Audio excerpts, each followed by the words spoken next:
Hello friends, welcome to Subira study points. Friends, आज का हमारा टॉपिक है सिंधु घाटी सभ्यता। और इस सभ्यता से लगभग हर एग्जाम में काफ़ी ज़्यादा क्वेश्चन पूछे जाते हैं। तो चलिए फ्रेंड्स शुरू करते हैं। तो सबसे पहले हम बात करेंगे इसकी खोज के बारे में।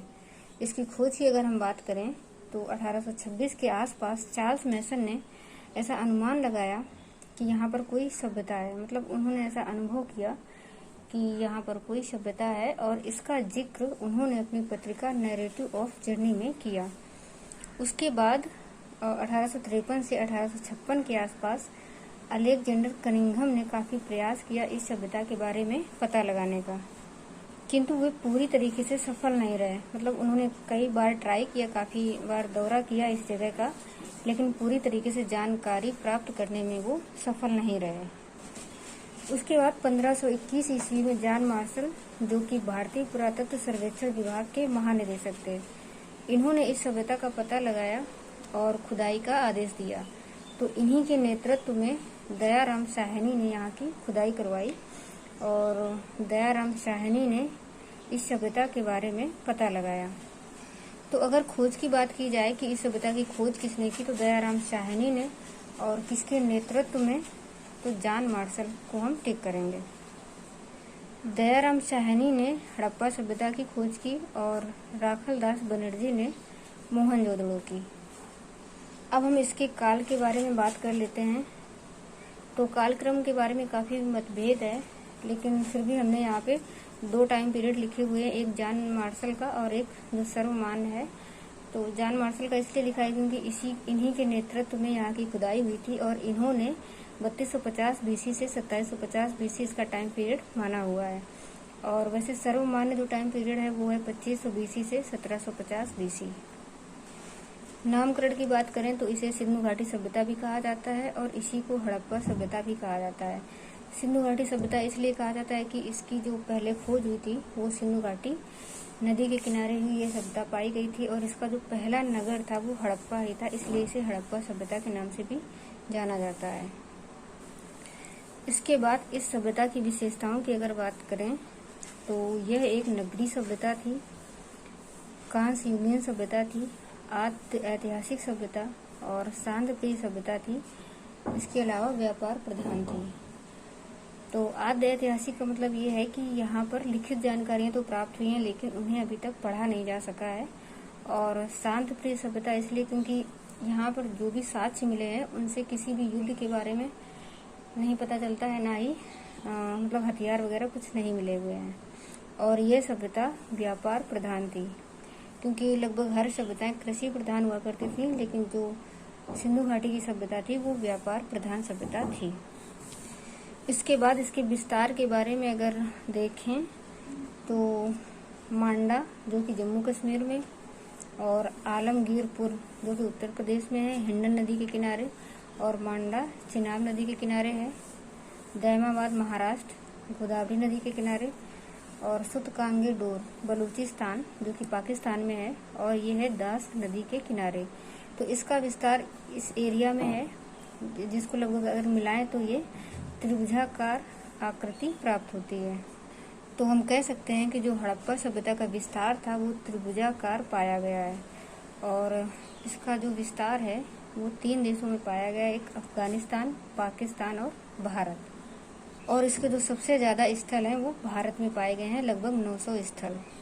और भारत में भी सर्वाधिक स्थल गुजरात से पाए गए हैं।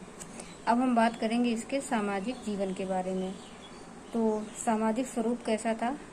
मात्र सत्तात्मक था और भोजन शाकाहारी तथा मांसाहारी दोनों ही प्रकार का भोजन यहाँ के लोग करते थे। उसके बाद यहाँ के नगर नियोजन की अगर हम बात करें तो विश्व के प्राचीनतम सुनियोजित नगर यहाँ से प्राप्त हुए हैं। और मकान निर्माण में पक्की ईंटों का प्रयोग मिला है। और जो दरवाजे हैं वो मुख्य सड़कों में ना खुलकर पीछे की ओर खुलते थे। और इसके अलावा सर्वाधिक चौड़ी सड़क मोहनजोदड़ो में पाई गई है, जो कि लगभग 10 मीटर चौड़ी थी। और ढकी हुई नालियाँ, तो ढकी हुई नालियों से ऐसा मतलब प्रतीत होता है कि यहाँ पर जो जल निकासी की व्यवस्था थी वो बहुत ही सुनियोजित तरीके से की गई थी। अब यहाँ के प्रमुख स्थलों की अगर हम बात करें तो सबसे पहले है हड़प्पा, और इसकी खोज 1921 में हुई थी और इसकी खुदाई दयाराम साहनी द्वारा करवाई गई थी। एंड ये स्थान रावी नदी के तट पर है और वर्तमान में पाकिस्तान में है। यहाँ से जो कुछ प्रमुख वस्तुएं प्राप्त हुई हैं उनमें से श्रमिक आवास, अन्नागार, लकड़ी का ताबूत, RS-37 कब्रिस्तान। तो ये कुछ ऐसी वस्तुएं हैं जो यहाँ से प्राप्त हुई हैं।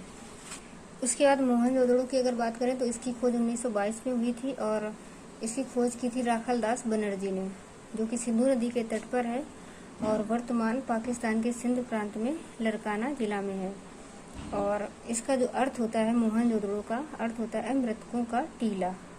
और यहाँ से जो वस्तुएं प्राप्त हुई हैं, पुरोहित आवास, अन्नागार, आदि शिव की मूर्ति, विशाल स्नान गृह, कांसे की बनी नर्तकी की मूर्ति और घर में कुआं। इसके बाद चन्नूदड़ो की अगर बात करें तो इसकी जो खोज की थी वो गोपाल मजूमदार ने की थी और ये भी सिंधु नदी के तट पर है और वर्तमान में पाकिस्तान में है। एकमात्र दुर्ग रहित शहर है, मतलब चन्नूदड़ो एक ऐसा शहर है जो दुर्ग रहित था। बाकी जो शहरों की खोज हुई है वो दुर्ग रहित नहीं थे। और ये एक औद्योगिक शहर था और यहाँ से जो वस्तुएं प्राप्त हुई हैं, लिपस्टिक, शीशा, मनके और गुड़ियाँ, कुत्ते और बिल्ली के पैरों के निशान। उसके बाद आगे देखते हैं रोपड़। तो इसकी खोज यज्ञदत्त शर्मा ने की थी और ये सतलज नदी के तट पर वर्तमान पंजाब में, और मानव के साथ कुत्ते को दफनाए जाने का प्रमाण मिला है यहाँ से। और उसके बाद कालीबंगा की बात करें तो इसकी खोज BK थापर एंड BV लाल ने की थी और घग्गर नदी के तट पर, जो कि राजस्थान में है। और इसका अर्थ होता है, कालीबंगा का अर्थ होता है काली मिट्टी की चूड़ी। और यहाँ से जो वस्तुएं प्राप्त हुई हैं, हल से जुते हुए खेत के निशान, अलंकृत ईंट और हवन कुंड और चूड़ियाँ। उसके बाद हम देख लेते हैं सुरकोटदा, जिसकी खोज जगपति जोशी ने की थी और यहाँ से घोड़े की हड्डियाँ मिली हैं और वर्तमान गुजरात में है। और लोथल की बात करें तो ये गुजरात में है और इसका जो उत्खनन या इसकी खोज जो की थी वो SR राव ने की थी और ये भोगवा नदी के तट पर है। और घर के दरवाजे सड़कों की ओर, मतलब वैसे तो हड़प्पा सभ्यता में जो दरवाजे थे वो सड़कों की ओर नहीं खुलते थे, लेकिन लोथल एक ऐसा शहर पाया गया है जहाँ पर घर के जो दरवाजे हैं वो सड़कों की ओर खुलते थे। उसके बाद सिंधु सभ्यता से रिलेटेड कुछ अन्य महत्वपूर्ण तथ्य देख लेते हैं। तो लिपि भाव चित्रात्मक थी, जो कि दाएं से बाएं लिखी जाती थी।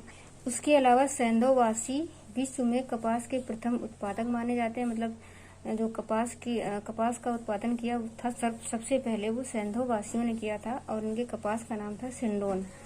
और ये लोग माप तौल से परिचित थे, लोहे से अपरिचित थे, मतलब अब तक लोहे की खोज नहीं हुई थी। और मिट्टी के बर्तनों में सामान्यतः लाल रंग का प्रयोग किया था, मतलब जो मिट्टी के बर्तन पाए गए हैं उनमें से लाल रंग का प्रयोग किया गया है। और मोहरों में सेल खड़ी का प्रयोग मुख्य रूप से किया गया है और मोहरों पर शेर के चित्र नहीं मिले हैं, मतलब सामान्यतः मोहरों पर लगभग सभी जानवरों के चित्र पाए गए हैं, लेकिन जो शेर है उसके चित्र नहीं मिले हैं। तो चलिए फ्रेंड्स, आज की वीडियो में इतना ही रखते हैं और मैं आशा करती हूँ कि आप लोगों को अच्छे से समझ में आया होगा। और आप लोगों ने अगर चैनल को सब्सक्राइब नहीं किया तो चैनल को सब्सक्राइब कर दें, वीडियो को लाइक एंड शेयर कर दें एंड बेल आइकन प्रेस कर दें, ताकि आने वाली सभी वीडियो की नोटिफिकेशन आप लोगों को मिलती रहे। तो चलिए friends, bye bye and take care.